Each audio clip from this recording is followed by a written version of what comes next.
Hey, my handsome ladies and gentlemen, this is Shmeaty, and in today's intro, I really don't even know where to start. We're going to be taking a look at a 14-1 run that I had featuring my newly acquired Great League Cresselia that I got from a trade at New York Go Fest. I've waited 2 weeks to debut this Cresselia on the channel, and the time has finally come. And let me tell you guys, spoiler alert, it did not disappoint. This Pokemon is top meta in the Great League for a very good reason, and today we're going to be seeing just why that is. If you find enjoyment in today's video, please don't forget to leave a like and subscribe, but I won't keep you too much longer. Let's get into these matches.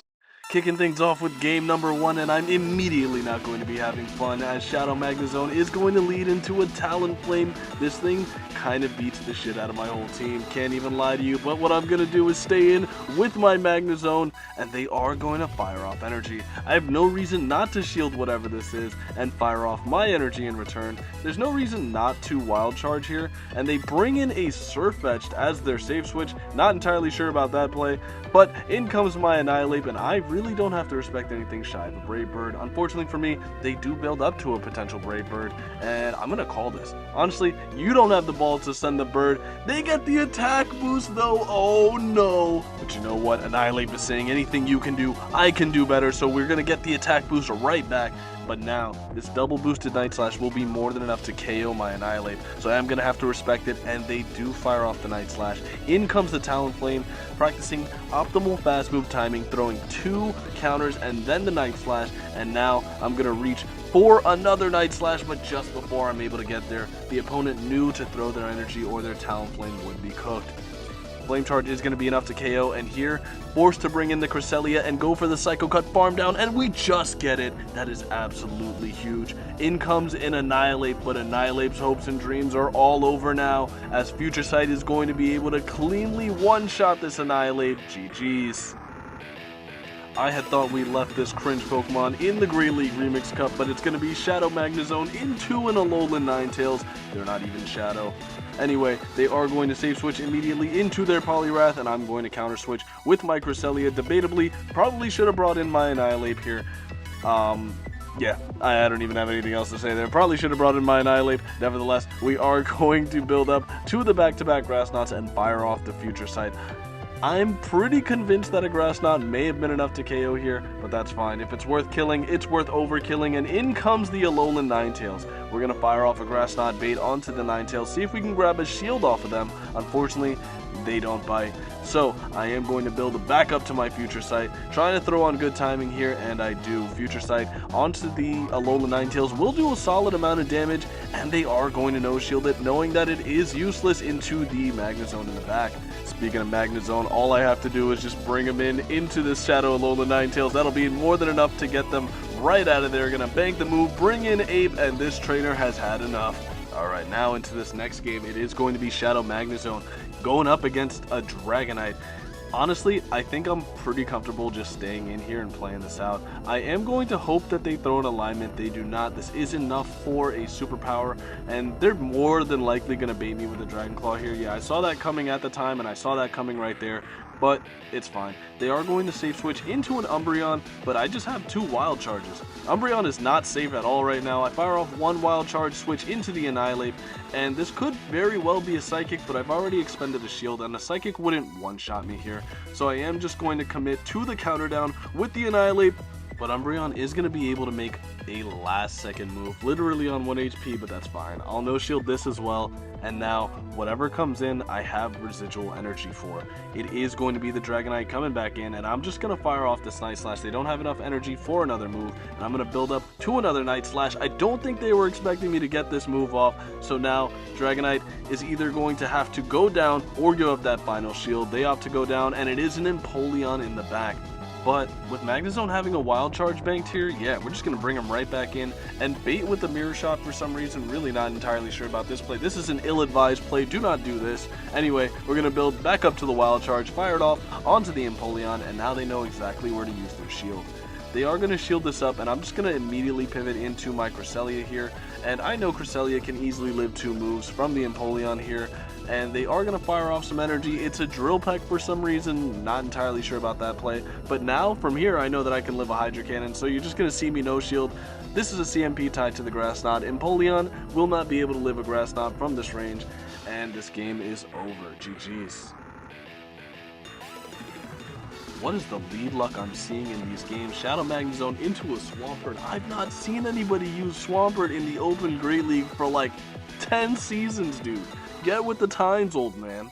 Anyway, I'm going to build up to the Night Slash, fire off the Night Slash onto the Swampert, and they are going to no shield it. They know they don't have to shield it. I didn't even build up to the ball. They are going to fire off some energy here.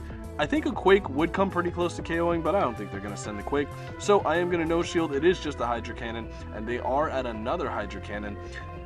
I'm going to shield that up, and in comes Defense Deoxys. We're going to count to 5 as the Defense Deoxys only ever knows how to count to 5 and click on the super effective move. But this Shadow Ball will ensure a shield from the Defense Deoxys as well as the Psycho Boost. They have now double debuffed themselves, meaning Magnezone can come right back in and take full advantage of the situation. The viewers at home confused as if that's a Shadow Magnezone on their screen or a Registeel the way it's tanking these counters from this Deoxys. Unrelenting is the Magnezone. They're going to fire off the Thunderbolt, trying not to debuff themselves any further, but we're going to build up 2 back-to-back Wild Charges, 100 energy, and Wild Charge number 1 is going to pick up the KO on the Defense Deoxys. They're going to bring back in the Swampert, but I have another Wild Charge for the Swampert, and even though it's resisted, this would easily knock out, so they are going to put up their shield. In comes my Cresselia. Cresselia has a tough task ahead of it, as I do have to beat this Swampert plus whatever they have in the back with just the Crest. Crest is going to tank the Hydro Cannon, no problem, and it's a Wall Rain in the back, building up to 100 energy and firing off the move. I'm not entirely sure this Grass Knot will be enough to KO. It is a Shadow Wall Rain, but Shadow Wall Rain, very thick boy, notoriously thick boy, and now this Icicle Spear is going to chip us down very low, but we are just going to overfarm as much as we can, building up to nearly back-to-back, and we throw. Oh my goodness, we CMP tied. I'd lost count of the energy that this Wall Rain had, and that might potentially lose us the game. In comes the Swampert, double super effective, fast move damage, but we are able to make the Mirror Shot. Will the Mirror Shot be enough to KO the Swampert from this range? Yes, it is. GG's. Alright, into this next game, and Magnezone finally picking up a good lead for itself into a Mandibuzz. But even more special about this Mandibuzz is the fact that they're staying in and telegraphing that they are weak to Magnezone somewhere in the back. And even better, they're going to fire off their energy on alignment, giving me an entire free Volt Switch. I'm going to build up to the back-to-back Wild Charges, and back-to-back Wild Charges here. They're going to have to either commit a shield and try to catch, or try to call this as a Mirror Shot and get absolutely blasted. They bring in Quagsire, and you're going to see me safe switch into my Cresselia. I'm perfectly fine with having Cresselia onto this, even though this is an aggressive pivot and they can bring something else in, like this Shadow Alola Ninetales. I'm still so healthy on my Magnezone that Magnezone is very easily going to be able to handle this, and then I have a full health Annihilate to deal with that Quagsire. I'm going to build up to another Future Sight. They shielded the first one, but they are going to go down 2 shields if they decide to shield this Pokemon up. They are going to no shield the second Future Sight, realizing that there's a Magnezone waiting for them, so they probably shouldn't commit 2 shields onto this Charmer. So Magnezone comes back in and is going to get the farm down of the Shadow Alola Ninetales. You love to see it. We're going to build up to the Wild Charge nearly at the back-to-back, and I'm going to fire this Wild Charge off. It still would do a solid amount of damage onto the Quagsire. Although we're 2 stages debuffed, we're going to withstand those double super effective, double debuff mud shots, and fire off the Wild Charge, get some big damage off on this Quagsire, and there's just no hope for this Quagsire left. They know the moment I reach a Night Slash here, this game is absolutely over. They're going to mud bomb me, but I'm going to make this Night Slash, and of course, this is going to be more than enough to KO the Quagsire. They tried to play it out. Respect to them for it, but GG's. Alright, final game of the video, and honestly, I wish I could just go one day without seeing this stupid Pokemon on my screen. But anyways, it's going to be Magnezone into a Purified Bastiodon, and I'm okay with this. I'm going to build up to the back-to-back moves, fire off a Mirror Shot, as I'm at the Mirror Shot, plus a Wild Charge. They are not going to shield it. Bastiodon would comfortably live the Wild Charge from the range it was at, and now they're at 50%. We're at back-to-back Wild Charges here, and I am going to make this Bastiodon shield or give up all the energy they've used this game. I am going to fire off a Mirror Shot here, and Mirror Shot will pick up the shield from the Bastiodon, but they do have a lot of energy. They're going to Flamethrower me. I'm looking for the farm down on the Bastiodon, but I'm going to have to commit 2 shields to do it. Not the best case scenario for me, but I'm looking to commit the 2 shields. Honestly, should have tapped on the Wild Charge. I think I just didn't know that I had it.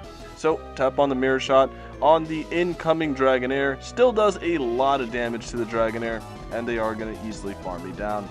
You guys are going to see me, I'm thinking about it, but honestly, I need the quicker pacing of Annihilape here, so you're going to see me bring in Annihilape, and they switch into their Wigglytuff. That is not the play you want to be making. They're going to switch in Wigglytuff, and I'm going to bring in Cresselia. Cresselia is tanking these charms like an absolute champion, and firing off the Future Sight, getting the shield from the Wigglytuff, and Wigglytuff is able to make that Icy Wind, making my job a lot harder here. We're going to fire off 4 Psycho Cuts and the Future Sight for optimal fast move timing, and that's going to come in very important here as you see how low my Cresselia is, but we're still going to be able to make the last second Grass Knot, and honestly, I was not certain that this would be enough to KO. Unfortunately, it just isn't, but I get 1 counter. That is perfect for me, as now I'm going to be able to reach this Night Slash onto the low health Dragonair, and there's just no way this Shadow Dragonair is going to be able to withstand this Night Slash. So this is going to be good game. Well played to this trainer. GG's.